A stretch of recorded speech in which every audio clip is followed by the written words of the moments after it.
Welcome to iBook Plus. I will explain the basic knowledge of digital accounting. Accounting is the recording of business transactions in the books. Bookkeeping is the simple task of recording increases and decreases. Write down the date. Write down description. Enter the amount received. Write down the amount you paid. That's what bookkeeping is all about. However, as the size of the organization grows, the ledger increases. Like the payroll ledger, the sales ledger, and the purchase ledger. No matter how many ledgers increase, the recording method is the same. A certain merchant, in the first year after starting business, he wondered how much he had earned, so he took all the ledgers and made a list.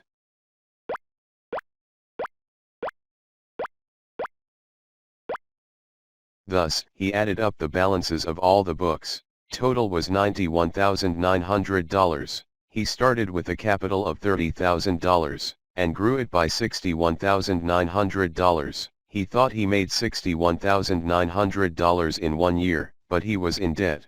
There was an account payable of $20,000. There was also a bank loan, $30,000. When he tabulated it, it looked like this. After deducting debt and equity from total assets, the remaining balance was $11,900. This is actually the money he has made over the past year.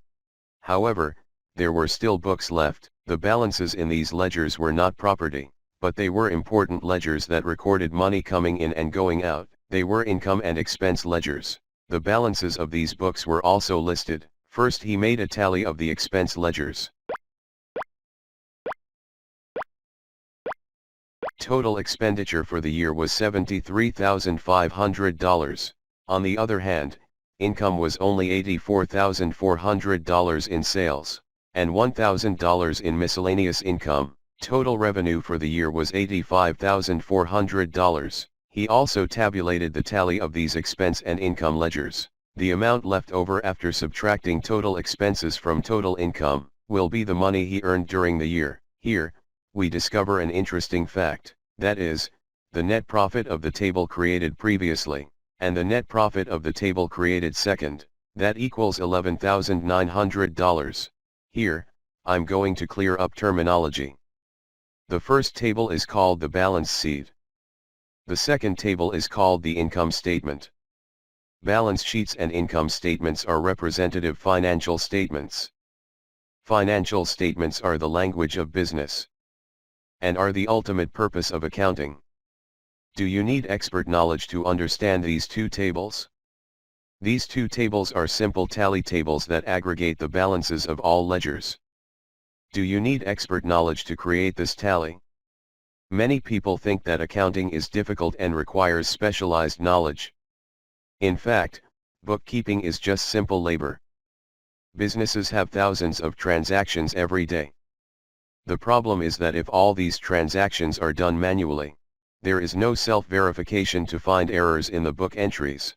If even one transaction is entered incorrectly, the sum of both sides of the financial statement is incorrect, and the net profit in the two tables is displayed differently. Let's check the book entry method and self-verification function of digital accounting. Let's take a few transactions as an example. Let's log in first. I am currently in journal registration. In the left menu bar, the balance sheet and income statements are displayed on the right side of the screen. The language and currency were set to US dollar and English in the settings menu of the gear icon. First of all, before registering a transaction, let's introduce what is called a journal entry. In accounting, when a transaction occurs, it must be entered in both books at the same time. This is called double entry bookkeeping. Books are called accounts. Importantly, every account has its own position. These are called debits and credits. Debit-credit has no meaning. The reason why it is not called increase or decrease is because the position of increase or decrease is different for each account. As shown in the table, the position of cash is debit, the position of sales is credit. Here, the self position means increase, and the opposite position means decrease. So, an increase in cash is a debit, but an increase in sales is a credit. Journal entry is the task of finding counterpart accounts, and distinguishing between increases and decreases. So let's get started. First, A sale occurs and $20,000 in cash is deposited. Journaling this transaction shows a $20,000 increase in cash, and a $20,000 increase in sales to the counter account. I have to register twice, the order doesn't matter. It doesn't matter if you register sales first or register cash first. Then let's register. Enter a description, register the amount as $20,000, and choose increase because the cash came in. Next, I selected sales as the counterpart account. However, there is no form to select for the increase or decrease of the counterpart account. This is automatically selected by the algorithm of the computer. Accounting errors are 99% due to incorrect entry of increases and decreases in counter accounts. Then click the Submit button to register. In the journal at the bottom of the screen, registered transactions are displayed. You can see the changes in the balance sheet and income statement on the right. Since both tables have the same debit-credit value, the principle of balance average is applied. Since the net income of the two tables is the same, the principle of duplicity was applied and self-verification was made. Then, let's register the second transaction. Deposit $25,000 in cash into the bank, enter the description and the amount. This is when cash is reduced. The counter account is the bank. By the way, it is asking for additional bank name and additional elements. This is because the current bank account has a subsidiary ledger set up. Now is the time to explain the concept of accounting, so I'll do it without the subsidiaries. In the account section on the left, let's get rid of the bank's subsidiary part.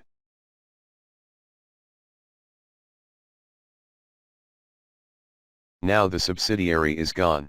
Let's click. In the journal below, cash has been reduced, and money has been added to the bank. There is no change in net income as cash is simply transferred to the bank. Let's register the third transaction. Salary $25,000 paid out of bank balance. Select a bank, enter the amount and description, and select the counter account salary.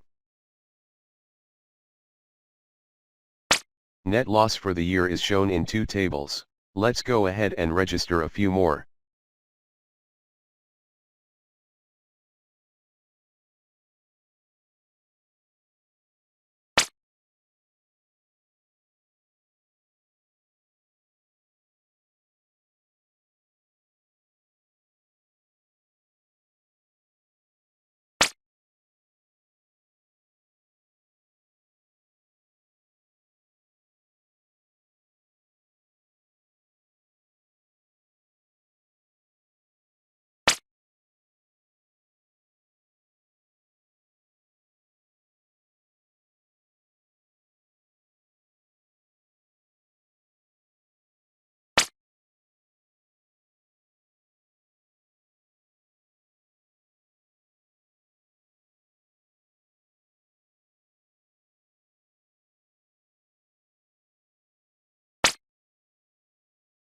Until now, from transaction registration to final financial statements, and I did a self-examination of this process. In pre-computer accounting, all transactions are recorded in journal entries. Each of these transactions is transferred to the account ledger. The process of transferring journal entries to accounts is called posting. Details of each account can be viewed by clicking on the account in the financial statements.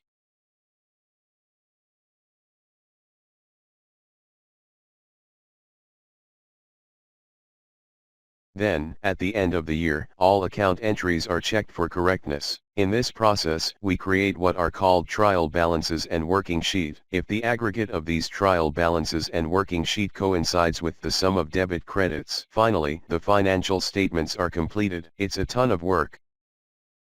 The advantages of computer accounting are, you can self-verify by creating financial statements in real time for each transaction. Journal entries are processed through an algorithm. Even if you do not have accounting expertise, anyone can register without mistakes. However, most importantly, from the manager's point of view, it means that you can see all the status of the company in real time. Because this is the ultimate goal of accounting, this video explains how digital accounting works, and is made in two parts. In the next video, I will explain the specifics of how accounting is used in practice.